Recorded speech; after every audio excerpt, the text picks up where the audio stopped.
Akhirnya lambat laun malam-malam itu saya dapat hidayah itu, ya saya bisa melakukan hal-hal yang menurut saya tidak mungkin dong waktu itu. Saya bisa ke kamar mandi sendiri dengan ngesot waktu itu. Saya bisa buang air kecil segala macam.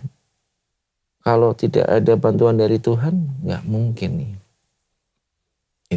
Itu yang membalikan saya, oh iya, ada peran Tuhan di hidup saya. Itulah peran Allah di hidup saya untuk segala hal yang saya lakukan. Kalau nggak seizin Dia, nggak mungkin saya bisa melewati hal ini.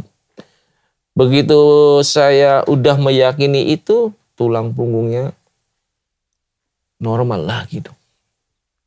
Itu yang nggak masuk akal sekali. Oh, ada kasih karunia dikasih oleh Tuhan. Iya, dokternya aja bingung itu waktu. Tanpa operasi? Tanpa operasi, di ronsen lagi, itu kembali lagi, itu dokternya sampai bingung gitu. Itu ya lewatnya bapak itu mungkin ya. Bapak itu aja sampai nggak percaya. Sampai dia itu bilang, ya mudah-mudahan bisa lah. Ini sangat berat karena waktu itu.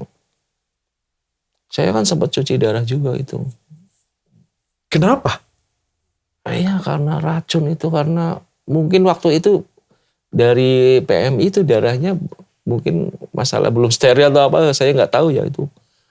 Nggak tahunya saya dicuci darah itu. Waduh. Untungnya satu kali aja.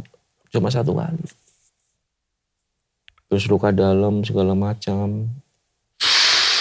Alhamdulillah dari kepala, otak itu nggak ada gegar otak ataupun apalah. Itu sekarang ya, sudah sehat penuh ya? udah alhamdulillah udah sehat penuh.